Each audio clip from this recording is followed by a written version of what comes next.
keep it at a low tone for sure. But You're fine. sweet. Okay. Yeah, everything's fine. Let's do it. Hello, ladies. How are you guys? I know I've met with you guys somewhat individually with a very formal handshake. I'm excited. Got me pumped up and fired up just from that. Just to know that the ladies are intentional, you're excited, and you're ready to learn. So, yeah, I'm not going to belabor any more time. My name's Raechele Gray. So, previously I worked. No, you're fine. You're fine. Yeah. So previously, before I became an entrepreneur or had my own company or even had the desire, right?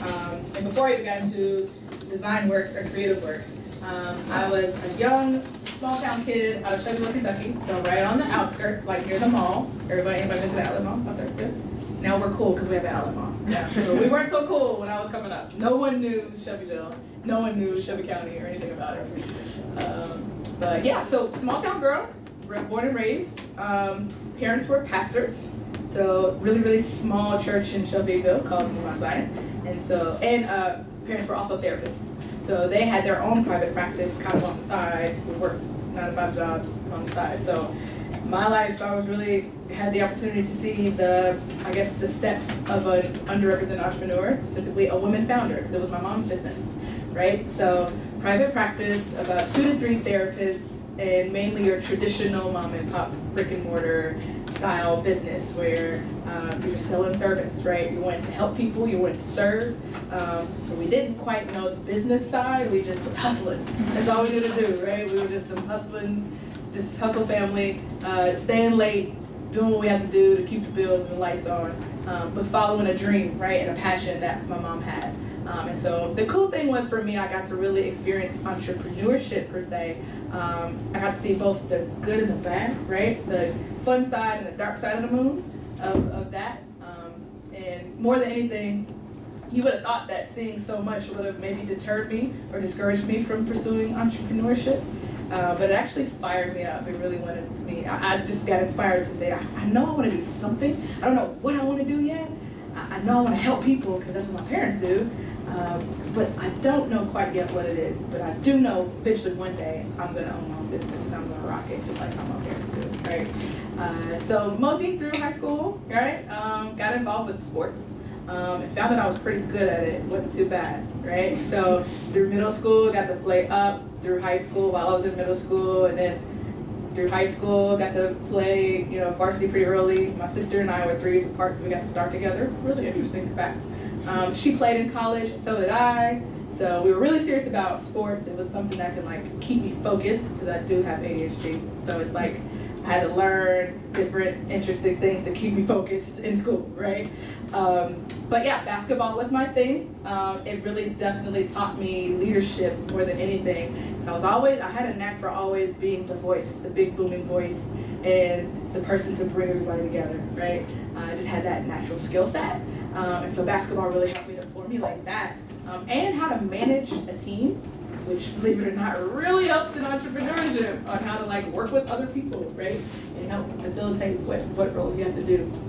But anyway, high school, played ball, got to play on the Kentucky Indiana All-Star team, got to travel, got to play on the national stage with AAU, went to Marshall University. Anybody ever heard of Marshall University? Anybody ever seen the movie We Are Marshall?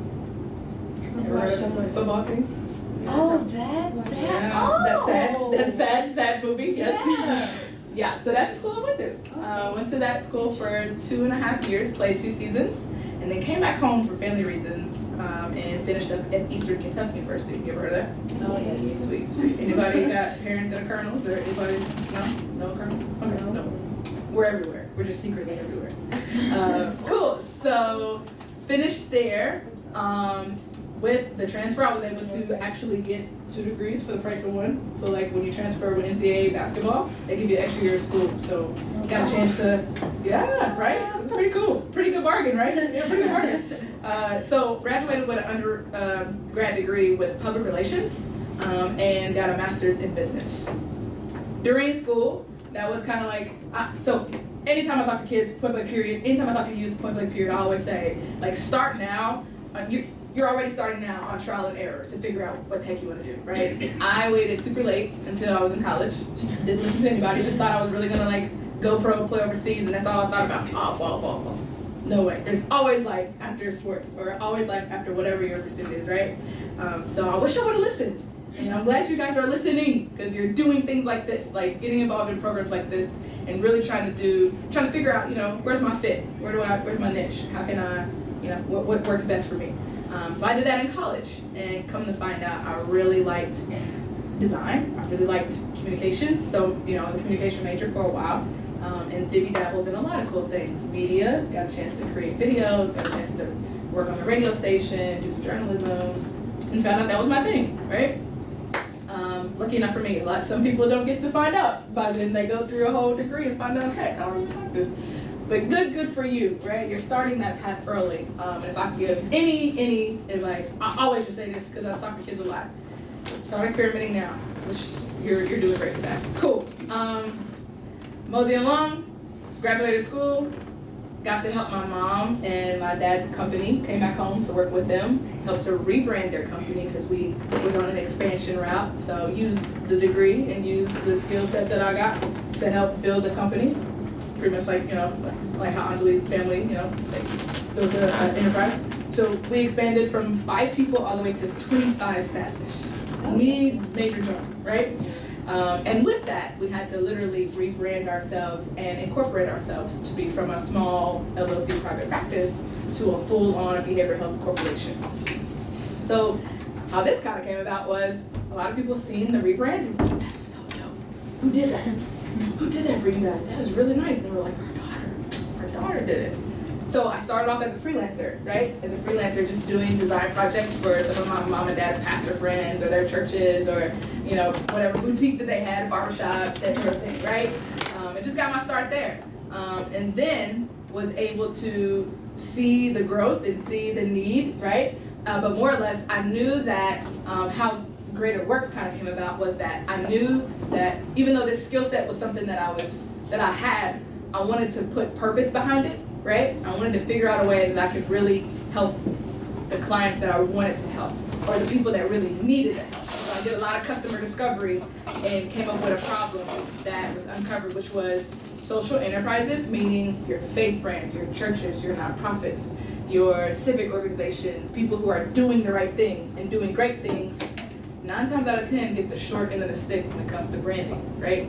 And they're either by way of budget, they don't have the budget for it, or don't have the staff capacity or know-how or acumen. So that's when light bulb for me, right? How can I give back? How can I have my skills be more purposed beyond just a freelancer? I want to create an agency that specializes in working with social good enterprises. So people who have the best story to tell but need help telling it, right? So that's how Greater Works came about. That's how my journey kind of started, being beyond just a one-man show to now an agency. We have a team of 3, work virtually around the country. A lot of my clients aren't even from here, but more or less, listen, when you're starting here, right, you're getting skill sets that can really help garner your skills as a freelancer, as an entrepreneur, as a solopreneur. But don't despise small beginnings, right? That's just the start. Hopefully from programs like this, as well as many other things and experiences that you have, you can take the very same skill set and 10x it to, helping in any type of capacity, whether it's working for someone's company that has a really good mission that you believe in, or if it's your own thing, right? You find a need in the community and you're like, my skills can really help pull this together. My skills can really help amplify this. My skills can really help build, what's happening in the community. So, I don't know, that's my story, sticking to it. Any questions? I don't know, was I supposed to do like a 5 tips or 7 tips, anything, or is this cool? No, like this personal journey was good? This is Okay, great. Any comments, questions, thoughts, or on me? Not yet? Not yet. Okay, sweet, awesome. So I know, so you guys have, tell me a little bit about what you've been learning this far. How about that? Let's start there. What's some cool things you guys been learning this far? We've been learning about website design. Okay, cool. Like coding, HTML, CSS, things like that, and building our websites. The fun stuff. Stressful stuff. The stressful stuff, yeah. Dark side of the moon stuff. Okay. It's pretty challenging, but it's also like super interesting, especially to like find out how those things are really made and then like be able to make that yourself. That's like my favorite part about the whole thing is like I'll see those things my whole life and then not know how to make it, not know how it's made, and then now I can do that, so now I feel accomplished. Right? Accomplished, you should feel empowered. Yes. Right? Emboldened, right? Got a little bit of independence on your own hands. You can create anything, right? That's the best part about it. Sweet. Okay, so cool. So you've been learning kind of the back end of it, the not so sexy part, maybe the part that no one sees, right? So today we're gonna try to transition and get some, at least, learning around the front side, right? Okay, so you know how to put the backbone to it. How do we make it beautiful so people want to engage with it, that it connects right with the user, right? And we have the user's input in mind. I know you guys have been learning a little about that, like user interface, right? So that's what we're going to try to talk about a little bit today. Deep dive a little bit. And then I'm really, really excited because I get a chance to assign you guys a task that you're going to help me with. So my company is helping to sponsor a boot camp called Visionarium, and we're working with some companies. They need a little help. They need a little help on their branding bit. So what you learned from today, you're literally gonna execute and help me with, like, right around the corner, right? Like immediately. So good to go. All right, let's go and get started. I usually do this session mainly for a lot of webinar workshops and things of that nature for youth. So really excited just to give just like the premier down to the trickle down basics of design. So one thing that I do pride myself on at Greater Works is trying to make both marketing and design just uncomplicated, right? And just make it as super simple as possible to grasp and understand. A lot of people try to just make it a complicated industry, and it can be. There's a lot of technical mumbo jumbo that people use. But if we just bump the basics of what you kind of need to get by, right? The poor man's version of design basics, that's what I'm gonna give you. Is that cool? All right, so, all right. So, first and foremost, branding and why it matters, right? So, today, well, more than anything, I always wanted to dispel the myth, the difference between branding and marketing, because a lot of people put those words together interchangeably and use them in the same reference point, right? They know that they're linked, but they're not sure what the real difference is, right? So I always say that when it comes to branding, right? Branding is more or less the feeling that people experience with your company or with your brand. And that means the total interface experience. So what do I mean when I say that? It's more than just a logo. It's more than just your flyer or your brochure, right? It's more than just the business card. Branding is literally from start of when someone engages you, when they first pick up the phone to call, and then that conversation that leads to, okay, sign up for a service, and then whatever interaction that is to they purchase a product, and then from purchase to ongoing support. The entire experience that people have with your company is branding. Way, way major beyond just a really cute logo, right? And a lot of times I like to share that and at least speak about that because a lot of clients come to us for the logo, or they're like, I need help on branding. We'll say, great. What specifically, what needs do you have? How can I help you? Or what needs or trouble points do you have? Well, I really just need a really cool logo, and then that's it. I got everything else. Okay, sweet. Well, let's take a deep dive and see what else you have going on here. And what people realize, of course, when they get through experiencing with us is that we really want to get them to become brand thinkers more so than just, end goal, tangible deliverables, right? It really is important that when you're working with clients and when you're actually the expert in the room when it comes to building their website, helping them to realize that, yes, I'm helping to build this deliverable, but we're also trying to enhance your actual brand experience, right? And keeping who your target customer is in mind at all times, because their entire experience matters. So much to the point to where however they connotate to your brand can make or break your bottom line. So the biggest brands around the world pay bukus of money for branding because it's so serious, right? What you connect in your mind with their logo, like when you see, for instance, let's think about Starbucks, right? Everybody knows Starbucks, right? Just making sure. Really good coffee. Really, really good coffee? What's your favorite? Vanilla bean, Frappuccino. That's shot. I'm a caramel frap girl. Caramel Me frap too. all day. This morning. You see? There you go. Okay, we think about Starbucks, right? So when you see the sign Starbucks, what feelings do you get? Just throw some words. My tongue is like. Okay. Excitement. Okay. Anything else? Bougie. Bougie. That's fine. That's your first. Okay. Got you. I mean, it's good bougie. It is bougie. Very true. Okay. Anything else? Anything else that comes when you see Starbucks? Yeah. Cool. So we got a few different connotations, right?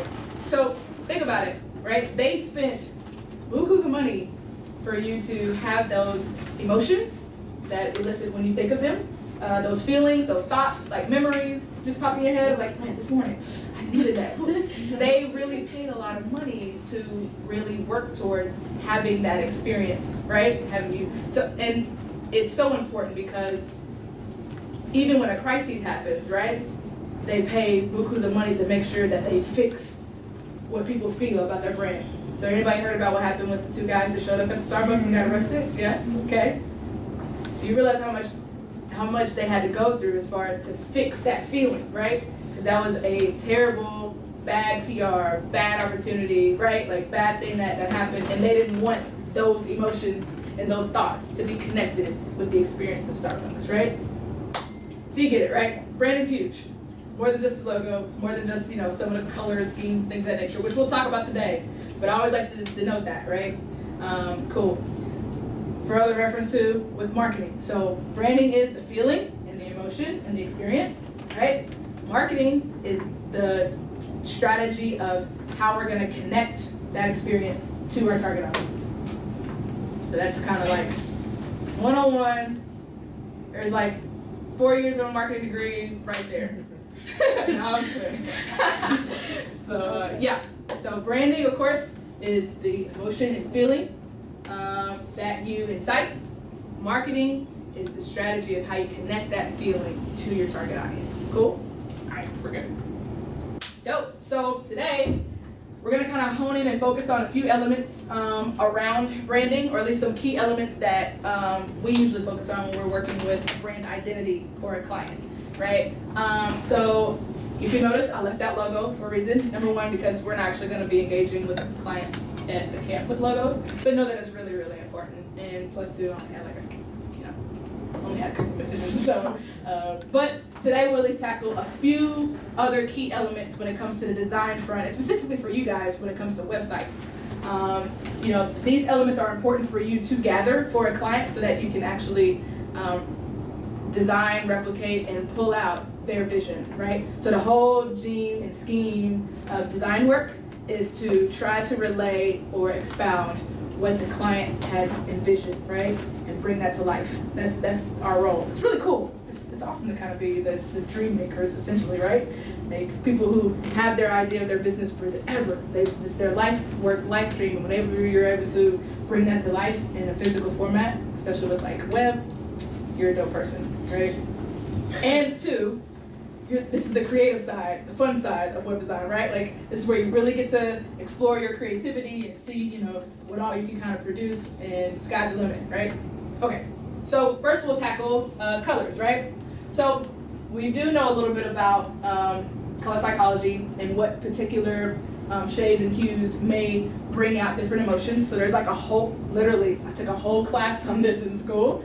Like there's a whole study around color psychology. Just know today that if the client is needing that framework or needing that work to help them come up with colors, you have a reference tool, number one, but know that whatever service, product that they're doing, solution that they're providing, there's ways to kind of select a color palette or scheme that may help to evoke those emotions, right? Just know that there's a science behind it. That's pretty much it. Is there a way we can get that?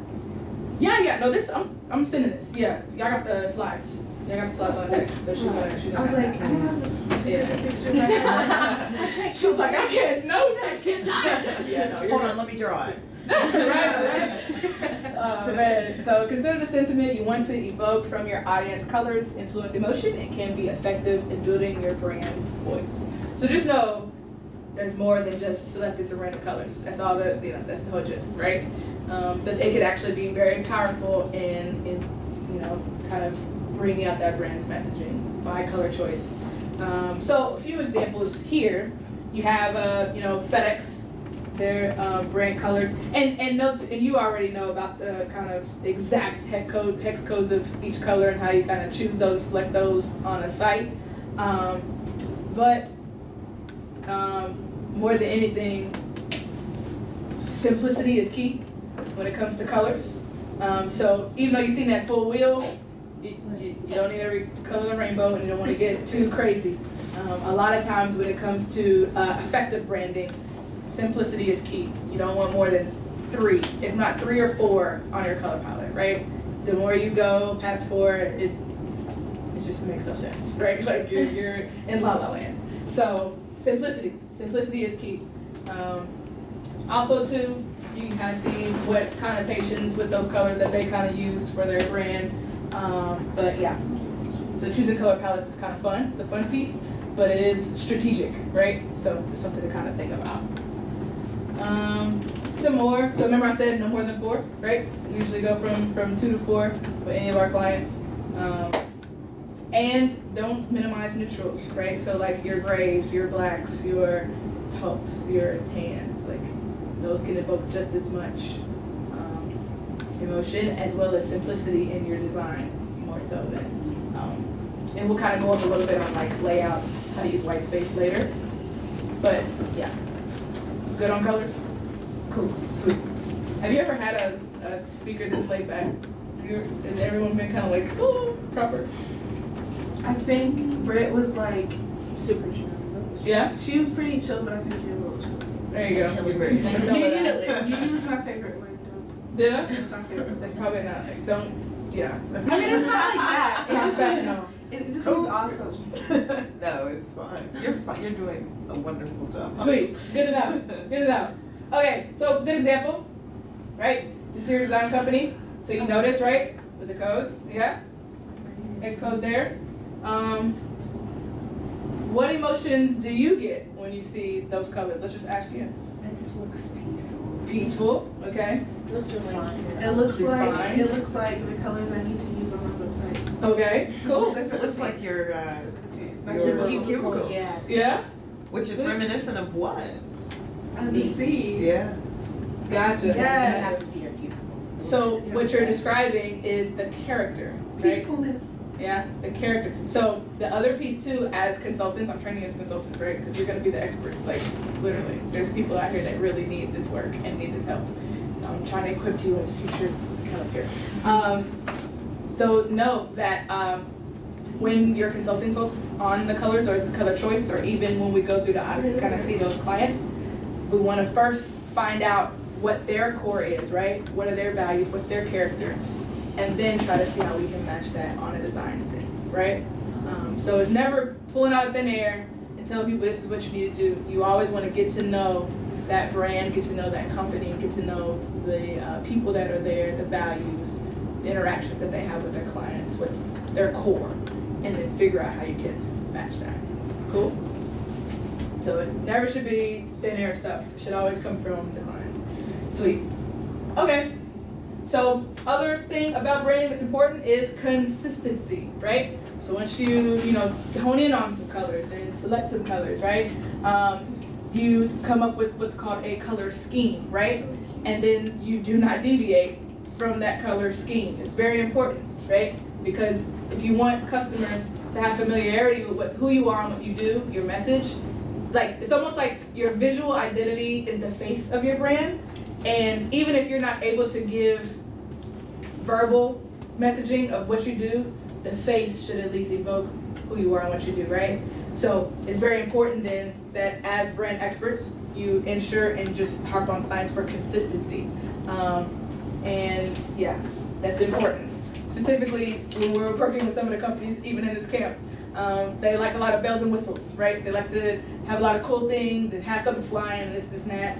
No worries, we'll work on fixing that. But consistency is something that a lot of people struggle with because they definitely want to, they'll sacrifice consistency to have something fancy, and it's like, look, as long as it's getting the job done of what your users need, right? And that everything kind of goes along with. All right, good on colors? Sweet. Next thing we have is fonts. So fonts, typography, calligraphy, those are kind of the, I guess, alternative names for it, but essentially with fonts, we really try to, again, help clients get simple with their font choice, keep things, so there is also a science behind fonts too, I must say, as far as pairing, how you pair certain fonts together and what'll look good, what'll look clean. That comes with time and practice, that isn't something immediate.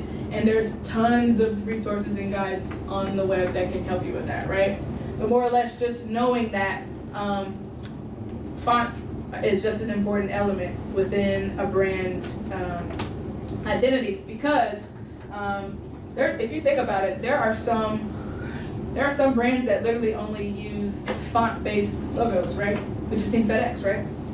FedEx there's no emblem, there's no like Pepsi Cola, mark. It's a right? Well, yeah, for sure. White space, yeah, use a white space. I forgot about that. Yeah, you're right. But it's a word-based or a font-based, logo, right?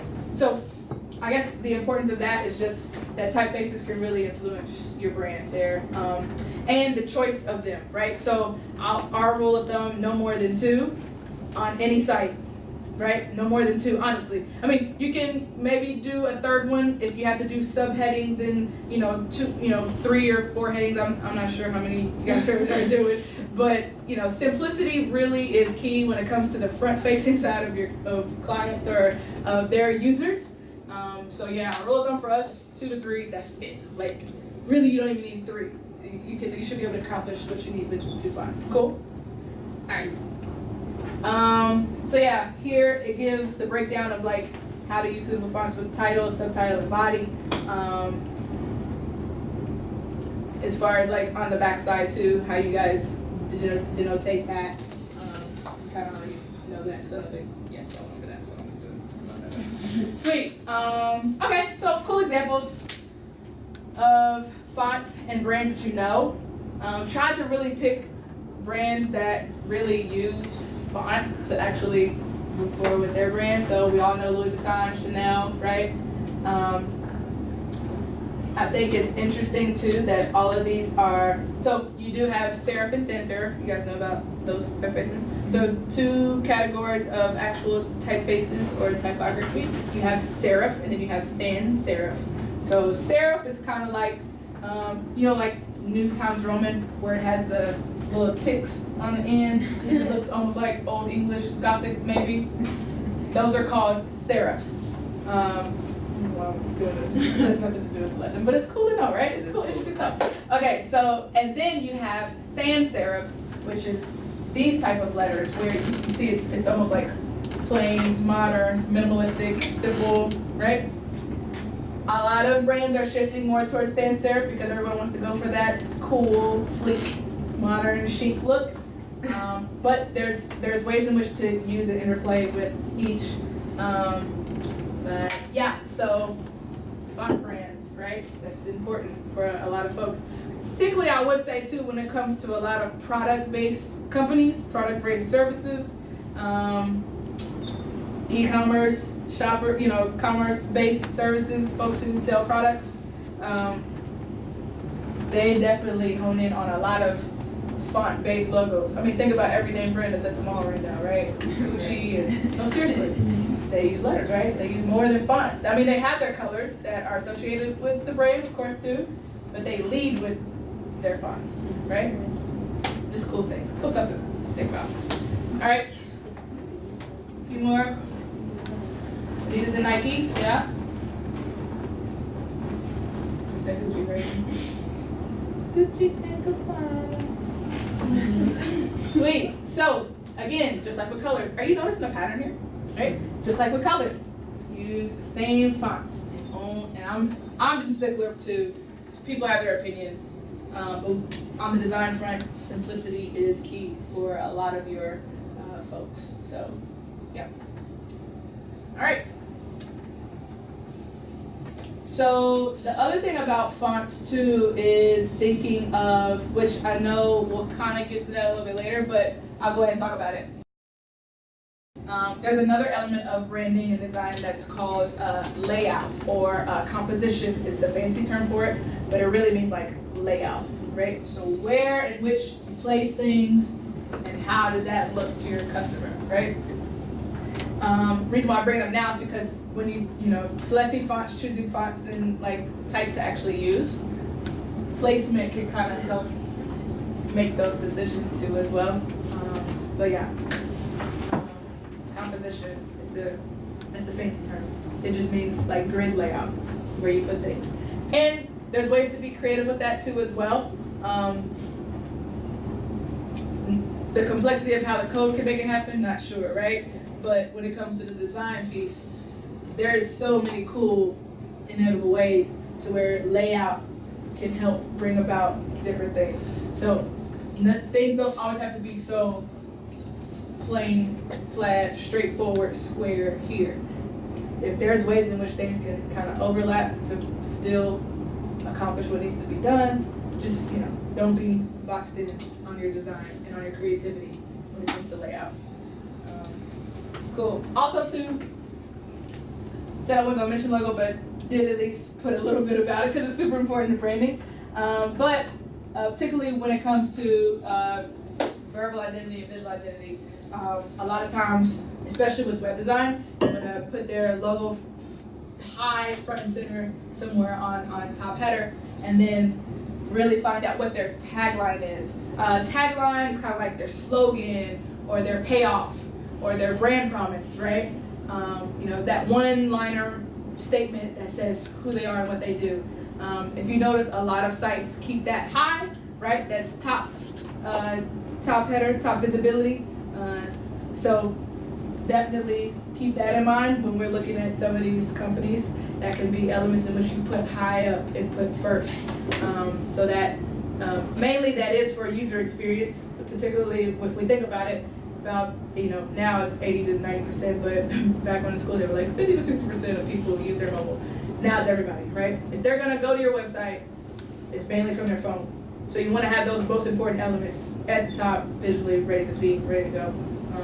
So yeah, logo and tagline, really important stuff, really important. All right, photo filters, and we're not talking about Snapchat, we're not talking about Insta filters, right? Although those are things that can kind of help, right? So, photo. Oh yeah, and Canva. So I definitely am a believer of tools online like Canva for a lot of my clients, because a lot of our clients are DIYers. What do I mean? They love to do it. Yes. So we're always trying to resource them and give them tools to help them be able to do what they need to do on their own until they kind of need help, right? So yeah, when I'm actually teaching the company's campus, that's why that's in there. But yeah, utilizing filters can kind of help to make a simple kind of basic picture come out a little bit, and give some finite finesse to the look. Yeah, no, seriously, it does. And you gotta think about this too, because a lot of small businesses particularly, they may not have the budget for an actual photographer. If they do, that's what we want. When it comes to imagery, if they can get a photographer to get some high quality images, really when it comes to web design, images is what makes a website beautiful. So it makes it from like a mediocre, that was okay, my little cousin did that, versus this is a very efficient, seriously, sorry, I'm so transparent. That is what makes a efficient, high quality site, is the visuals, right? And so, say, you know, you're gonna run into some clients that may not have the budget, the internal team, or the capacity to actually have those high quality photos that they need. So there's a way in which to navigate and help them with that, the filters, right? And helping that image to kind of come out a little bit. Now, if it's like iPhone pop like picture and it's still gradient and it just looks blurry, that's our rule of thumb. We do not use like mobile phone blurry like headshot, or you know, like they took it in the bathroom. Like we don't use any of those on the client site. You know, that's it, because it makes a difference and it matters, right? You want people to have the esteem that you are a valuable company, that you're an organization that's serious about what you do. So we're just sticklers of it, and we can't be because we're we're an agency. But yeah, that's about pictures. Imagery is another element, right? So the images that we choose, the images that we select, can make or break the site, right? Can make or break the look of the site. So we definitely want to be mindful of how we choose those. So you had that color wheel when we were talking about color schemes. As far as like what emotions were attached to, like, you know, it was, I liked it because it was very concrete. Like, if you want to create this look, you know, then go with these colors. Yeah. Do you sort of apply the same thing with photo filters? I would say so. We do try to match. So you don't want it. So back to how we were talking about, you know, cool but don't get crazy. So like even with fonts, right? Only 2 fonts, don't get crazy. Colors, only do 4, don't get crazy. Filters, same thing. Like, so choose a filter that's really gonna match with the color scheme that you have, and more than anything, that is just not distracting. Because a lot of times too, when we use pictures, or especially in web design, you may have fonts that are on top of this. You might put copy that's on top of this, or have elements that's on top of your images. So with filters, just want to definitely be careful to make sure that it's not distracting or that it takes away from the visibility of the reader, right? But yeah, absolutely. If there's filters that can kind of give, you know, if the base of the site has, you know, some taupes and yellows and beachy sea breeze colors, yeah, match the filter. Absolutely, gives the same kind of feel. Okay, so just to be clear, you're Sure. saying that the photo filter should match the color scheme, and we don't at that point really need to think about like, does it match, let's say, the product, or do you know what I mean? Like, how do I know which filter to use? So a lot of times, I mean, so I kind of just threw it out there as a tool, but to the discretion of the designer, right? So like a lot of grayscales and street, maybe. Well, so this is like Canva's names for these. Let's just say that too. Okay. Bump that. Grayscale, black and white photos are more of like the filter that you would use for connotative, strong brands. So a lot of like, I don't know, maybe lawyer, corporate, consultant, business, you know, related things. Or if there's a brand that has a mission that's a really epic statement behind what they do and they're serious about it. Some of your stoic type of brands you'd use more like of your grayscales, your black and whites, that sort of thing. Some of these others, yeah, it just kind of depends. So we go on the discretion of like just the design eye, but my biggest thing, or at least more than anything, is filters are great for, of course, your low quality photo, but just not distraction, right? Especially if you're putting elements on top of it. And this, I mean, so these same principles go for social media graphics as well as like brochures and everything, right? These are all elements of branding and design. So, yeah, just not as a distraction. Okay. But it can definitely help to up the ante on your images. Cool? Does that kind of answer your question? Yes. Okay, sweet. Sweet. So this is a couple Instagram shots from Red Bull. And it's funny because some of these, like the originals, were kind of faded out or washed out by sun, and the filters kind of helped to bring about. But as you can see, even the choice of photos. So I chose this also for a reason, because in relation to this brand, what do you think they want you to think about when you hear Red Bull or think of Red Bull? You can do anything. You can do anything. What else? They'll give you wings. Right. Literally, right? No, that's great, right? Anything else? Energy, right? I mean, everybody's doing something crazy epic, like jumping off something crazy, right? So the selection of images is really important for your web design, right? When, you know, whatever client that you're looking to use, even if you like use stock images, right? The selection of images matters and what message they're trying to get across. So, you know, and the kind of just the choice of images. There's resources and tools that we'll kind of use today when we're kind kind of looking at a few, and when you go to make your mock-ups, right? Like, so I do have some resources for like images and things of that nature, but just have that in mind of the images that you select, and what message you're trying to evoke with those images. All right, big word. Let me keep going. We are a little behind. All right, so those 3 elements simply, right? We're not even on logo, right? We're just on colors, fonts, and pictures, right? With those elements together, you then create a brand identity, right? So for these guys, this is like a somewhat of a pitch deck. Essentially, it's like their sales pitch deck that they use for clients.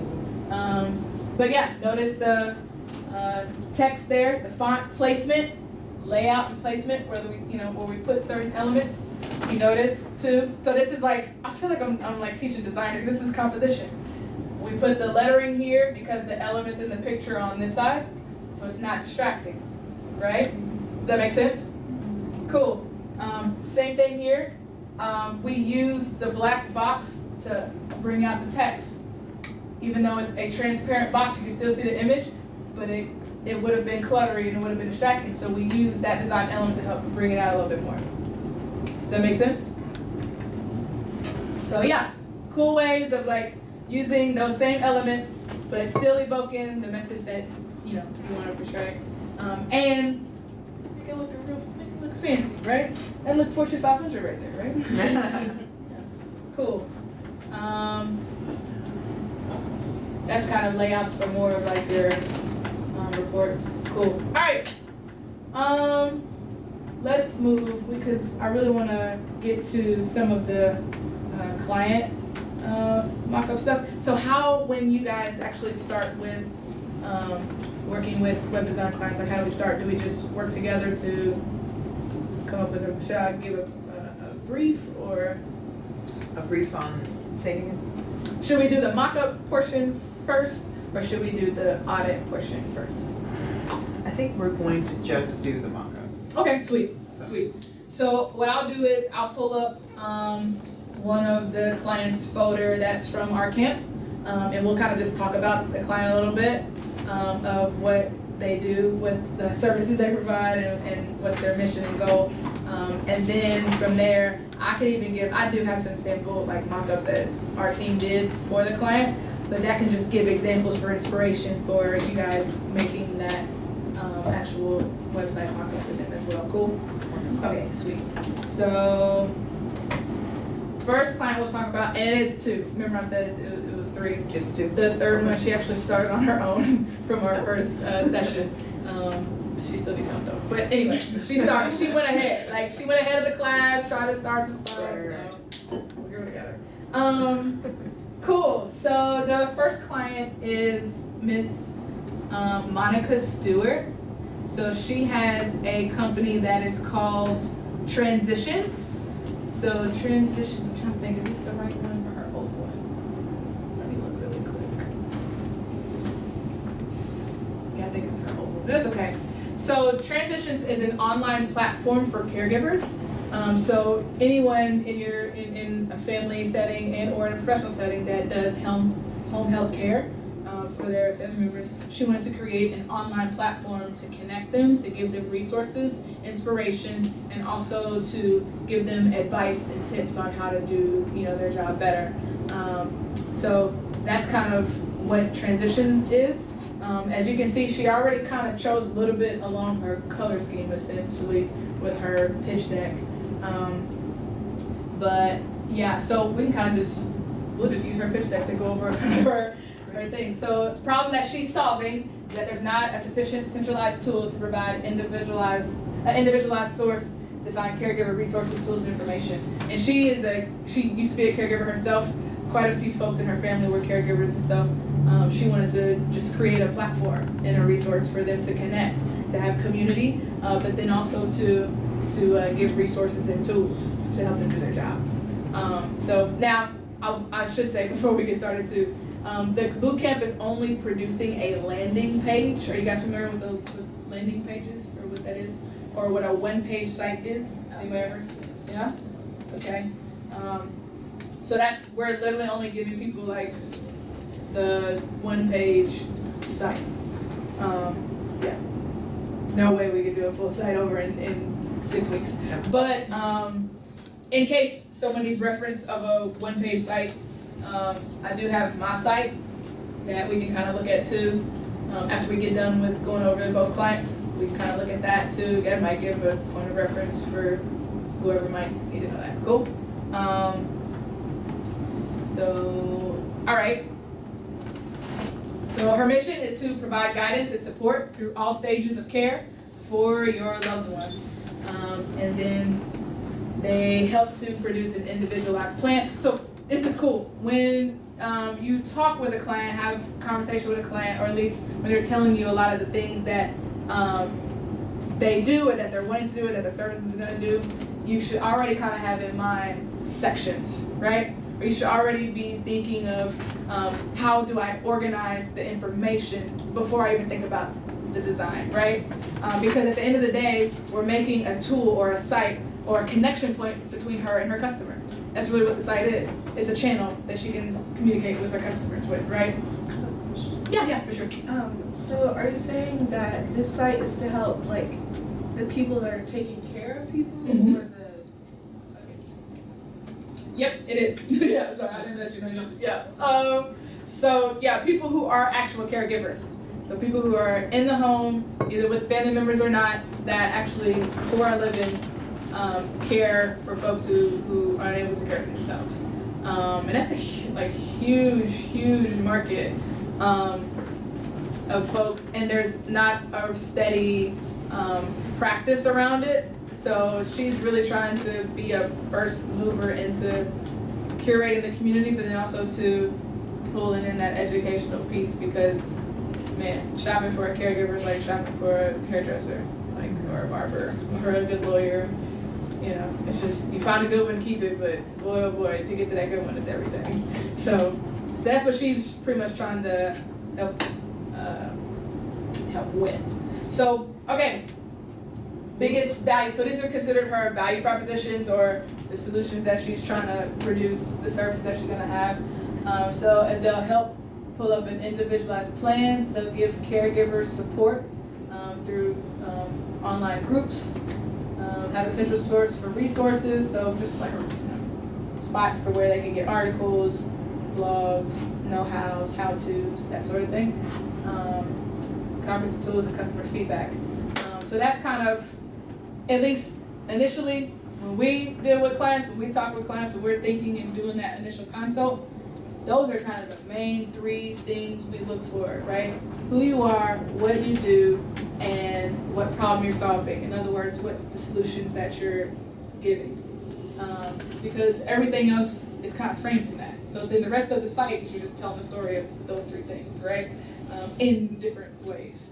That's, I don't know, do you agree with that? Disagree? Sorry, yeah. No, you're good. You're giving you a furrow brow, but yes.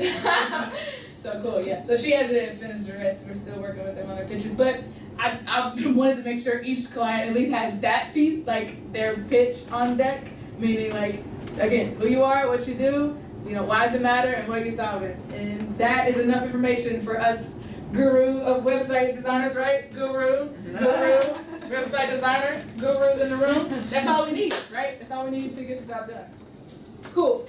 So I'll give the other one too, I guess, and then from there we can kind of start breaking off and, you know, go at it. Does that sound good? All right. Ms. Gray, Yes. do you, since there's only 2, is there like a third website you said that they've already done that needs, what did you call it? Yeah. So she started on it on, I think she's on Wix. Mm-hmm. So she don't know how to make me a contributor. So I can't actually access it. It was she's a bakery. So what I can do is maybe give like her pitch of what she actually does. Okay. A bakery shouldn't be too bad. Because Right. It's easy. Yeah. Even if she decides to go with Yeah. what she wants, because they're creative. Yeah. Yeah. If I mean, we can always just propose it, right? And if Sure. she is fine with hers, then she I think can it'll do work. hers, and we It'll just work. practice.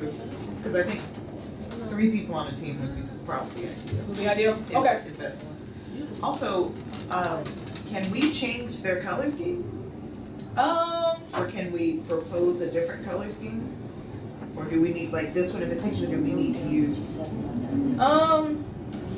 would you prefer I that? guess, we go to- well, so I did. as a consultant realm, I'll leave that Orange, yellow, up to you guys, because Okay. when you're sharing with the client of why you chose what you chose, you know, that's Okay. might be something. They went, so tomorrow they're going through to solidify their mood board, like their actual design mood board. Okay. So it may be staple, it may be not, right? Like Okay. it may be staple. I know I think she just chose those colors. I don't know why she chose those colors, honestly. But they I like wouldn't- deliberately chose those colors. That's not just Like she came in with those, so I don't. that's not just like a PowerPoint thing that they picked. They care about those colors is what I'm saying. Yeah. Okay. She came in with those, so yeah. So then we might maybe change the gradient, but maybe not actually change Sure. the full colors. I would think so. Okay. I would think so. I don't think they'd be so dedicated and married to it that they won't be open for change. Okay. I don't think I so. think like depending. No, you not sure? You sure? I was gonna say I feel like with her I'll ask you a question. her like proposition, her business, like it should the colors or like at least the tint of the colors should be softer. Yeah. I agree. Yeah. That's what I was thinking, but then I thought if that's And I think she, How does that her work when you're working other with colors clients? were Like orange trust. and green or something. It's trust. But that, of course, that slide doesn't Yeah. produce that. And the crazy thing is, I'm meeting with you guys before I actually teach them how to make their, you know what I mean? Like, so I'm teaching them how to make their design palette tomorrow. So that's the other thing. Like, okay.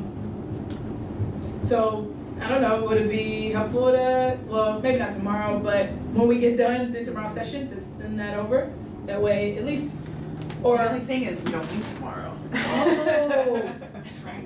Okay. But I think maybe on Saturday when we meet the Mhm. client, we could sit down and compare, like, this is what we came up with. Sure. Obviously, we're open to what you came up with. Yeah. It's possible we might end up with the same thing, and then For that sure. would be great. And obviously, we would acquiesce to whatever color scheme the client ultimately wanted. Yeah. I mean honestly like the color can be changed. Yeah. Yeah, I mean, a color can be changed, but like there's a scheme that goes along with it. But I think I'm sure you encounter that, right? Absolutely. Where you come up with an idea and the client kind of was married to a certain color. Can you talk a little bit on how you deal with different ideas? Like, Yeah. we have this idea, you all have this idea, how do you kind of work through that? Absolutely. So I always go from a suggestive framework. I'm suggesting, right? One, because even though you are the expert at the same time, you're collaborating and co-working with your client. So it's very, very important that how you communicate those differences of opinion or ideas is at least in a thought process that you're honoring what they think, but at the same time, like sharing what would be most best practice. So when I talk with folks, I always say, well, best practice, what I would suggest, or coming from a standpoint of the mindset of the user, because that's what you're an expert in. You're an expert in not only their brand and their message, but you've really done your homework on knowing their customer. So with that in mind, you're suggesting based off of that knowledge that you have. They're experts too, right? You're gonna meet folks that's been in business for 20 plus years, been doing it for, forever. And so they might have some things set in stone, set in their ways, or reasons why they're connected with, certain things. And, you can either choose, as the consultant, you choose to go with that, or you try to stand for what you do. But I always just come from a standpoint of, I'm suggesting based off of best practice of, from what we've uncovered from your client needs, what we've uncovered from what your messaging is looking to do. This is what we suggest. You always leave to the client to decide. I do know freelancers and I do know designers who, if they don't go with them, they walk out, or they'll say, just stand good fit. You're helping them build their brand, their voice, so it's their business. But suggestion, absolutely. You want, also too, they respect that. Like clients respect folks who can be transparent and honest and give their opinion, but also in a way that like you at least help them to understand that they are heard as well.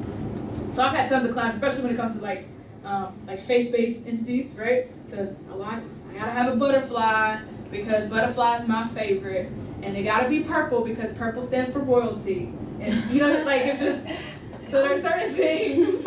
Sorry, that was really stereotypical, but you know, there's certain things that people just come in the room with, and then like even while you're in the realm of design, you can like what you said, stir away a little bit, and then when you come back for the brief, be like, well, this is, even though we took your direction, we heard what you kind of wanted, we thought this might be cool too. What are your thoughts? And you can kind of hear from them what they're gauging. You know, I think I want to keep my colors with, you know, the green and the red, and you know, those are for a reason. Those are my dad's favorite colors. You know, this is crazy. You come up with crazy stuff, but so I think it'll be safe to expound from those colors, give her maybe a more solid color scheme, have the freedom to do so. Just back it up, right? Just back it up. Sweet. I know my time is a little limited. What I'll do too is, so I'll show kind of the somewhat mock-ups that we did for these guys, and maybe that can kind of, I don't know, give some preference, and then you guys can do they want to go ahead and go or. We'll probably tackle this afternoon. We have Cool. this speaker that, like, really in hindsight, we probably should have put on a different date, but it was already scheduled. No worries. No worries. Well, I gotta tell you the other one, sorry. So I want to touch one company. Okay, so Transitions is one company. The next one is Teach to Play. So Teach to Play is by a woman by the name of Miss Joyce Renee Jones, and I love Miss Joyce Renee. I don't think this is her most updated slide deck. I think she has another one, and she might be worse. So their homework is to finish their slide decks too throughout the camp too. So that's what makes this a very interesting camp because things are constantly changing. Sure. Let me see. She might have added a few things. So she is a early childhood professional trainer. So she actually goes into daycare centers and trains the staff on early childhood education.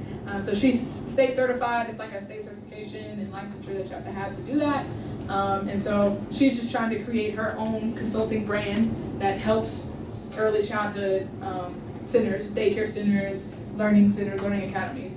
She's wanting to go in and consult them and help them to better their serve and make sure that people know how to keep kids safe, how to keep kids healthy, and how to teach them, right?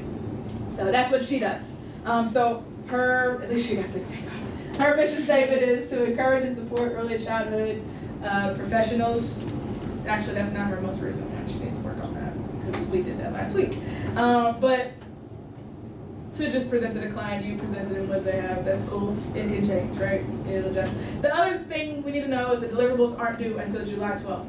So even with this coming Saturday, right? So this coming Saturday, even though I'm walking through with them on like best practices of how to navigate their site and all that good stuff, the actual, end product isn't due to July 12th. So,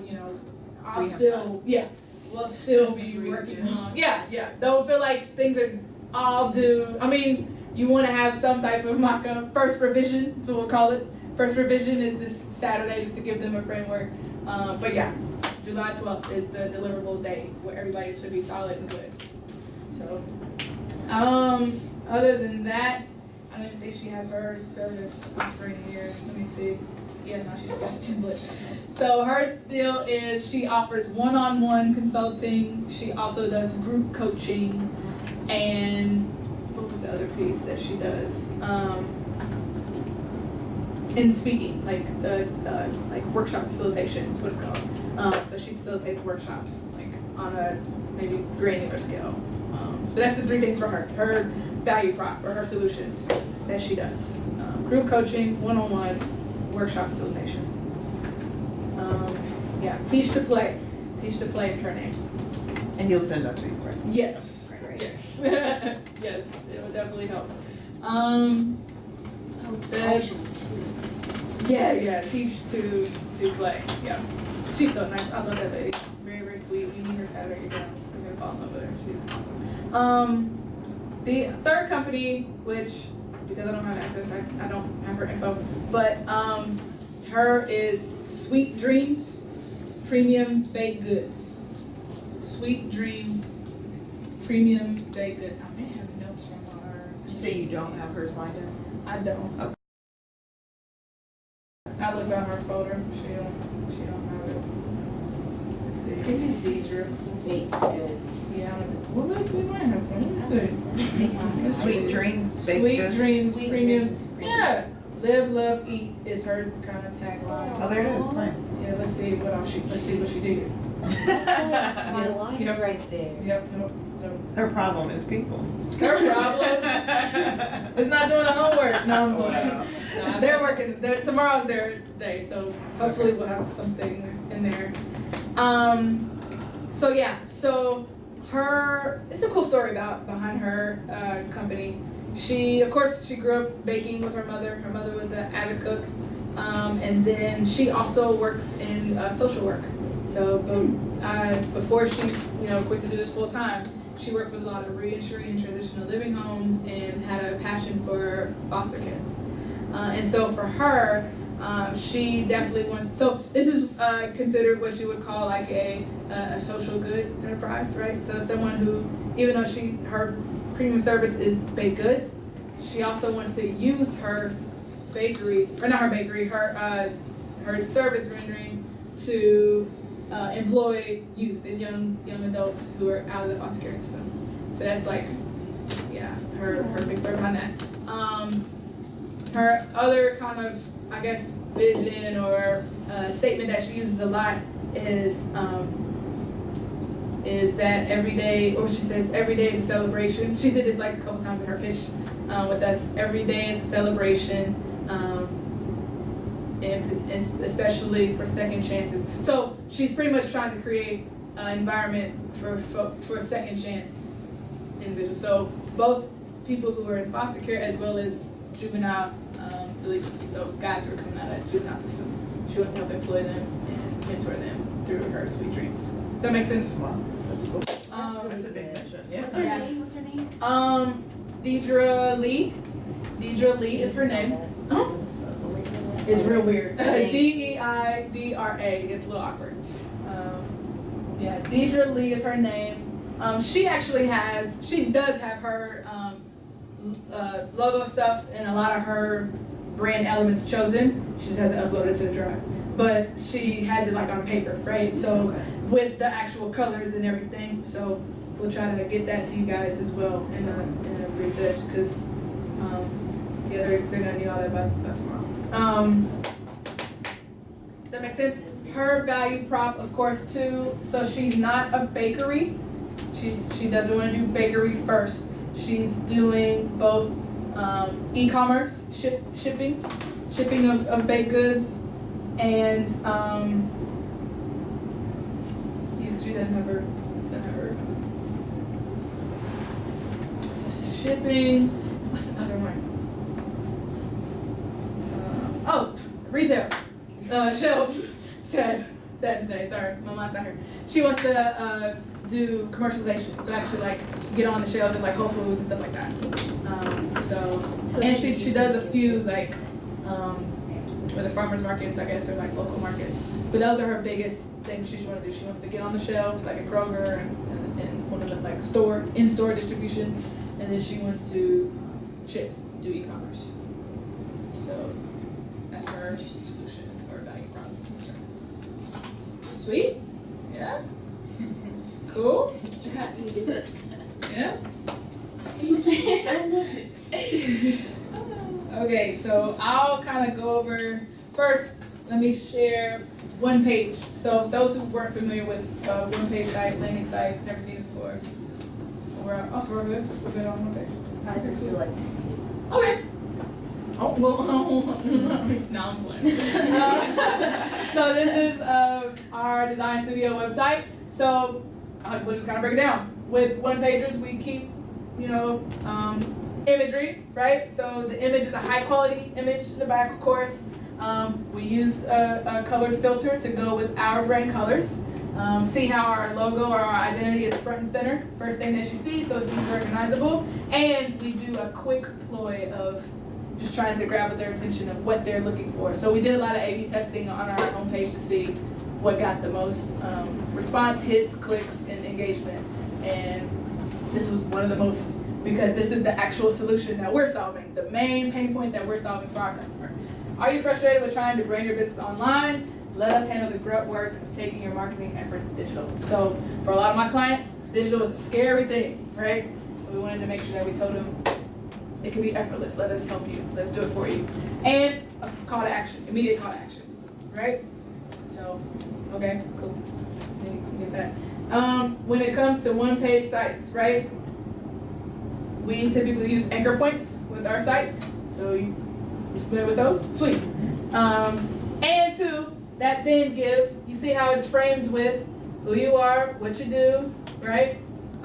So even your menu items and headers can follow that same layout if you like. So yeah, we have our about section here. Just quickly gives briefly, about our service. Another one-liner that just captures the attention. Not many people sit there and read this, right? But even though it is compelling copy, at the same time, mainly people pay attention to that. All right. Then you go to services. Takes you down to what all we do in-house and all of our different services that we offer. You guys won't be doing like work or gallery or anything like that because they don't have that yet. But yeah, for us, that's where our work lies. And all of this is kind of multifaceted. Like you click on it, it'll go to each. Then of course, contact at the bottom. So that same, you guys can literally use this framework for your, what happened? That's exactly what's gonna, we just use that framework. Yeah, no, absolutely. This can be the framework that we work from for all of the clients at the camp, because that'll make it way more simple, but then also to, you see how we're using all the elements that we talked about today, like the imagery, placement, layout. See how some of the pictures had like copy and stuff on the top, right? So very important with how we use the filter to kind of bring that out. Does that make sense? So yeah, cool. That's an example there. And then we kind of sort of did a initial knack just because we just did an initial knack at some things too for the client. No means does it have to be this. No means. Don't let this be like, this is what we need to do. Like, this is just example.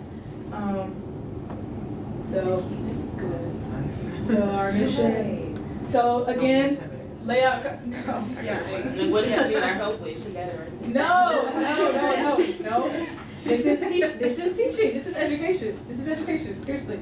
This is what I trained you with the tools today. You can accomplish if you use the tools that we talked about today. Seriously.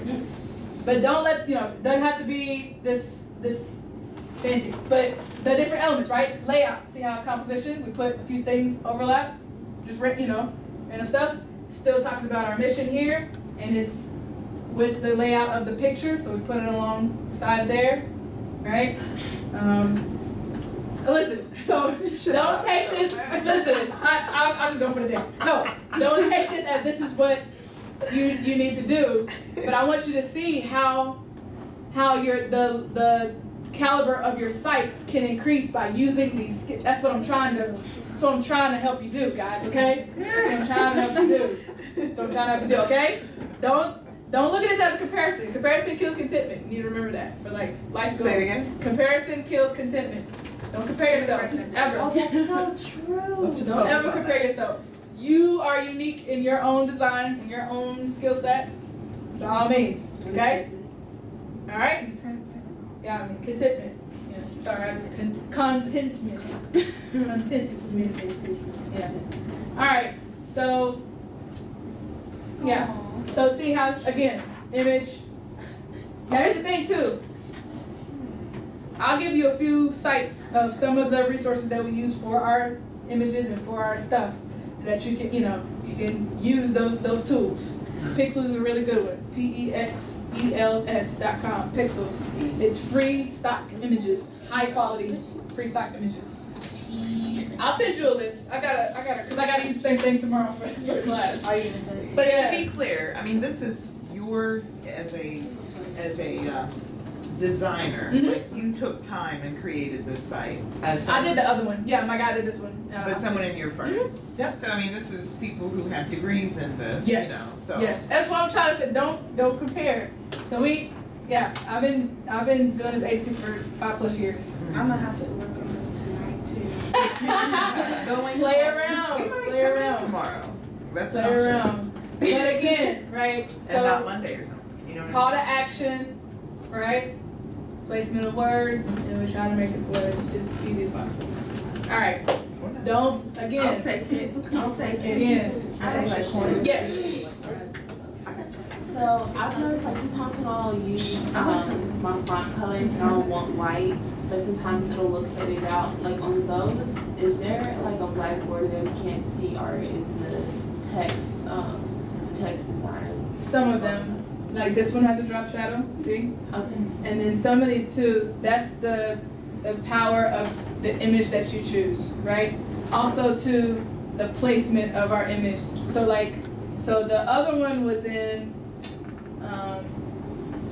well, they're both kind of set in Wix, but how I cropped the image to be over here so that I had this black space for the white text to go on top. Does that make sense? So and that's not all the time the case. I'll go, if you can watch my process, I go through tons of images to find the right one that accomplishes what I'm trying to accomplish, if that makes sense. So the power, again, what I said earlier, websites are built on high quality images. That's what makes a fancy site really look fancy, is the images that you use. So being strategic with when you find one, it's like, oh, this is a dope image. And then you gotta kind of play around with, how can I scoot it over? Maybe, I need to put it on this side and put the words over here. Maybe I need to fade it to black a little bit to make the words come out. You know what I mean? So those are the design pieces that you can play around with, which is why you can see why when people put sites together, it takes, this is hourly work, versus just throwing up something real quick. Not to say those real quick ones don't get the job done, but does that make sense? You're really putting effort and thought process into the things that you choose. Hopefully that kind of helps. I have a question. Yes. What did you use to make the top thing, the bar? This menu? So that comes Like, was with it Wix just and stuff. Like a template? No, yeah, on most templates they have it on there on Wix. Most of our sites too are also in WordPress, and we have a few themes that we kind of just stick with. That just. This is gonna be, I think, But because- we're doing Wix, we're doing Wix with the company. Right. So, yeah. We're coming from HTML, CSS, so I think this looks like, oh my God, how am I Yeah. gonna make this in HTML, CSS? Yeah. Wix is so much easier. Yeah. Have y'all hit Wix yet? No. Oh, okay, sweet, cool, gotcha, cool. But it's I'm really thinking easy y'all to already learn. hit Wix. And, yeah, no, We're that's, No worries. we're gonna do it this afternoon as soon as lunch is over. So yeah, by all means, please don't let this deter you at all. I wanted this to be, again, inspiration, right? Inspiration of what you can do. And all of these elements can be achieved literally on it can be achieved on as easy as Wix. It really can. It's little tricks, right? There's little tricks to how you do some of these things. So this is kind of that's a PNG file that we just found. So that means it's transparent. So I just threw it on. Does that make sense? So it's not I didn't custom make all of this. That's a PNG file that's transparent that I layered on top of. Does that make sense? Yeah. So there's tricks to the trade to accomplish what you want to accomplish, design-wise. But what you guys are learning is super, super important, because design could be epic and crazy, but if you don't know how the thing works on the back end, when something's not working, when the button's not doing what it's supposed to do, or when it's loading super slow, you guys have the acumen to go in and fix that, right? So, yeah, don't let this deter you. Please don't. I need your help. I need your help. More than anything, I want it to be an educational experience. Cool? And we don't want you to be no half-shaken web designers. We want you to be as high caliber as you can be, right? So using again, these are all the same design elements that I just taught you, right? But yeah, cool. How am I think well, I guess that'll be for the day. Okay. I'll send what we finish up tomorrow for all of the students. I'll leave the audits for us. I'll do the audits for all the clients. I'm worried on that piece. Okay. But I'm excited. I'm excited to see what you guys come up with. This is good. This is nice. Okay. Yeah. Thank you so much, Ms. Gray. Oh, do you all have Absolutely. questions? I'm sorry. Oh, I do have one question. Sure. So I know the 6x6 rule for presentations is a thing, but for websites, is there like a certain like the whenever you put it in words or something, is there a certain extent to where you can go to? 'Cause you Yeah. don't have like a big like long paragraph because no one's going to read that. For sure. My safe response to a lot of things is depending on the context, right? So like, audience makes a big difference on a lot of decisions that you make as a designer. So I don't know, I don't even know, what's 6x6 rule by the way? another. Like you can't have more than 6 words on one line. You can have more than 6 lines. Like Like, a on 50 rule? Yeah. It's about time somebody made some sort of rule, because Right? Yeah. Like So- PowerPoints were getting out of control. Yeah. I don't do necessarily like a word count per se, but we do try to keep, like, if, like, for instance, a lot of times clients just give us their, like, old brochures, the copy, and then we just figure out how to reduce it to, like, to simply say what you took a whole 2 paragraphs to say. So it's like, you know, well, it's just simple, like, copywriting, right? Like, but, I guess that's a great rule. You probably break it every now and again, you know, loosely, whenever you need it. But I'll always go back to, and this is for any decision that you make as a designer, for any client, and it goes back to audience. Who's the target audience? You know, will they read that or not, or would they rather, you know, see a button around it or a kid's face around it that, you know, whatever. Always go back to that. Sweet. Well, was today helpful? Yes. Yeah? Thank you so much. Cool. Cool. Other Thanks for questions? having me. I'm excited, man. I can't wait to see. Can't wait to see what we come up with. So we will see you on Saturday. Yes, Saturday in the morning.